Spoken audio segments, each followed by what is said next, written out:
and welcome to the Spirited Gourmet Wines of the Month for December. I'm Molly Stapleton from Vineyard Road, and I'm excited to take you through these 12 wines that are being featured and on sale at Spirited Gourmet through the month of December. There's no better place to start in any gathering than champagne. And so we're starting with a fantastic champagne here from Le Mesnil. Le Mesnil is a high-quality cooperative from the 1930s that started to help growers produce excellent quality champagne and get fair prices for their grapes. This is located in the town of Le Mesnil-sur-Oger, one of 7 towns, villages, that has been granted Grand Cru status for their Chardonnay fruit. This is a very mineral-driven, citrus-driven with some green apple and 3 years on the lees aging. Gives it an extra complex note of toast brioche. This is one that would be a real impressive start with a plate of oysters. Absolutely an excellent pairing. The first white that we're doing is Camino de Navaherreros, and this is from the winery Berna Baleva, or the Path of the Bear, as it translates. And this is an area west of Madrid in central Spain.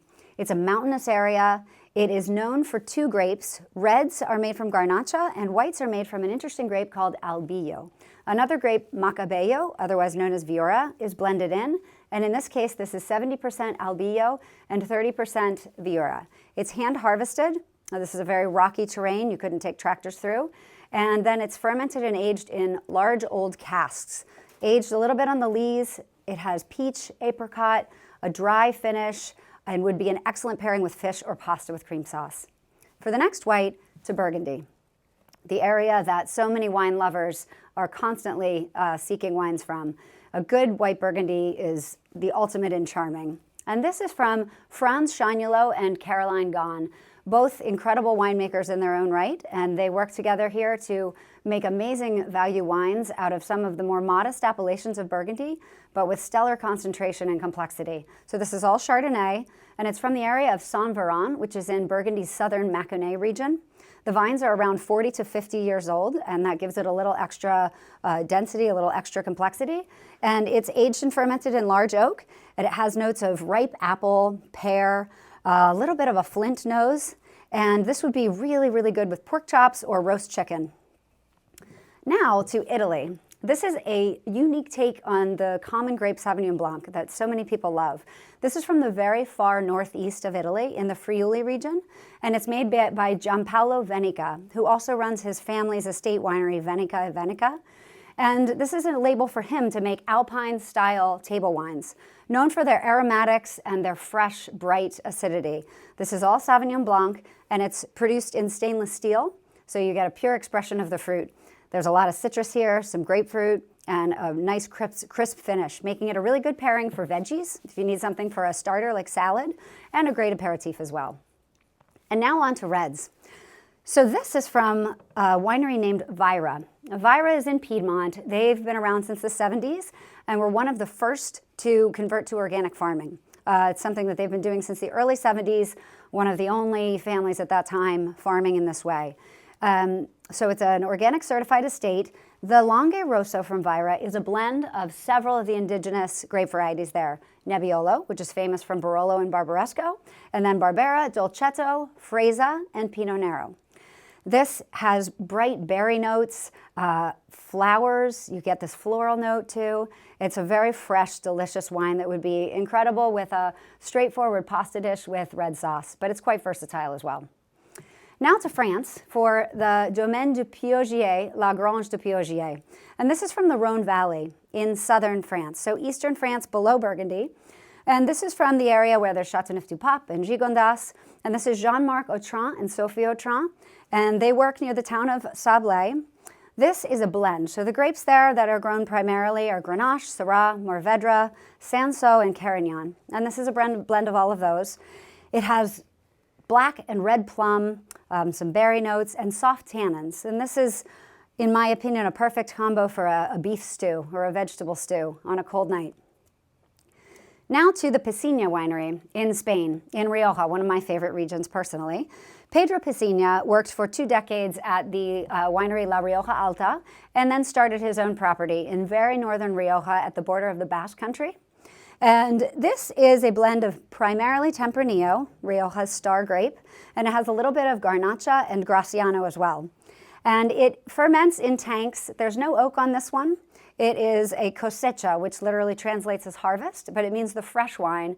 Very bright. You get some cherry, some strawberry notes, and this would be, in my opinion, great with a plate of olives, jamon serrano, and manchego cheese.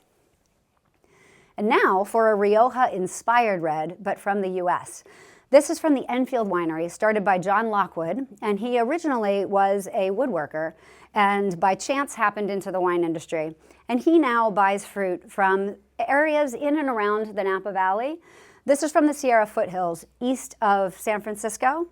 And so it's in the mountains a little bit. It is Tempranillo primarily and Graciano, a very similar blend to the Rioja, but you get to try a different take on it. It's quite delicious. It has a little bit of American and French oak, so you get a touch of herbs, some cherry, wild strawberry notes. And this, in my opinion, would do really well with grilled sausages, portobello mushrooms. Now to the Clos Mazarique. So this is from the Loire Valley in France. And the Loire Valley reds are Cabernet Franc in this region of Saumur. And the whites are Chenin Blanc. Arnaud Lambert works with both.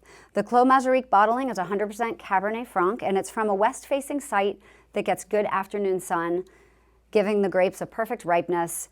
The tannins are nice and chewy from the Cabernet Franc grape, which is originally a Bordeaux grape, but it thrives as a single varietal bottling in the Loire Valley.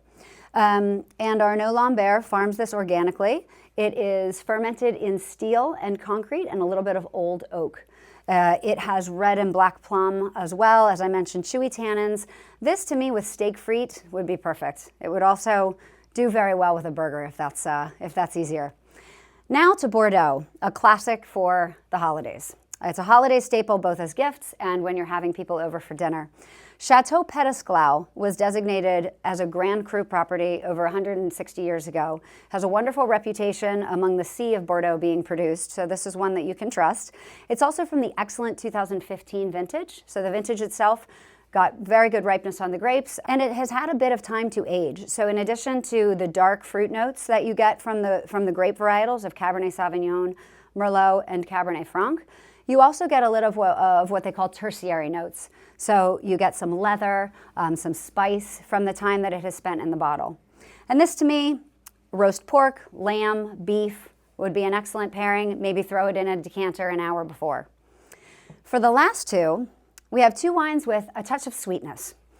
You could do this next one either before dinner, during dinner, or after dinner. Very versatile. This is from the Huet Winery in Vouvray, arguably one of the best properties in Vouvray. They have a 100-year history, biodynamic farming, the most meticulous type of farming, and they work with Chenin Blanc in some of the best vineyard sites as well. This is from the vineyard site Le Haut-Lieu, and it is a demi-sec. Demi-sec basically means off-dry. So we're not talking super sweet here, just a little bit. It would be amazing with lobster.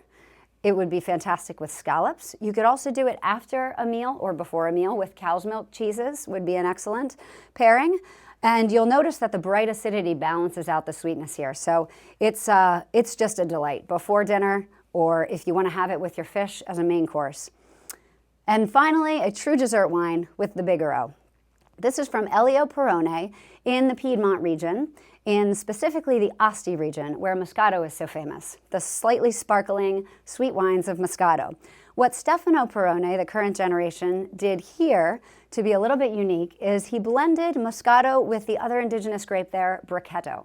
Brichetto brings a wild strawberry note, a slight delicious bitter note, and some floral notes as well. You get some honeysuckle and honey from the Moscato, and it is just an amazing pairing with strawberries, fruit tarts, or you could have it for brunch as well with some pastries.